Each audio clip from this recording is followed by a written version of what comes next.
Budući tuzlanski muzičari, od kojih su neki već poznati u Bosni i Hercegovini i inozemstvu, nastavu i dalje pohađaju u neuslovnim prostorijama, koje, otkako su svoju zgradu napustili 2012. godine, ne zadovoljavaju ni minimum kriterija.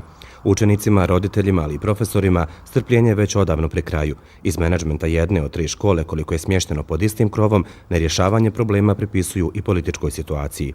Još malo ćemo čekati da vidimo da se zapravo stabilizuje ova politička situacija, a onda ako se ništa ne bude pomaklo po pitanju rješavanja zgrade srednje muzičke škole, onda ćemo tražiti podršku svih dekana, svih akademija sa kojima mi sarađujemo, jer mislim da smo dosta trpili i čutali. Kada je u pitanju vrednovanje uspjeha škola, srednja muzička škola je uvijek među prve 3 na području Tuzlanskog kantona.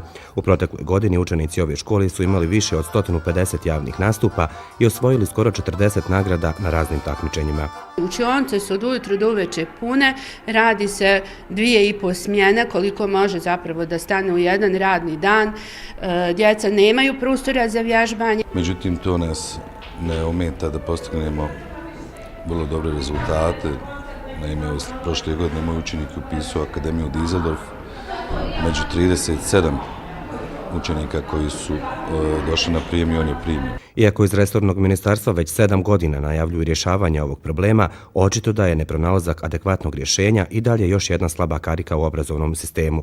Učenici su i mirnim protestom iskazali svoje nezadovoljstvo i uputili poruku nadležnim. Muzička umjetnost je, pored likovne, najvažniji predmet za formiranje mladih ličnosti. Da bismo ostvarili svoju misiju, trebamo prigodne uslove za rad.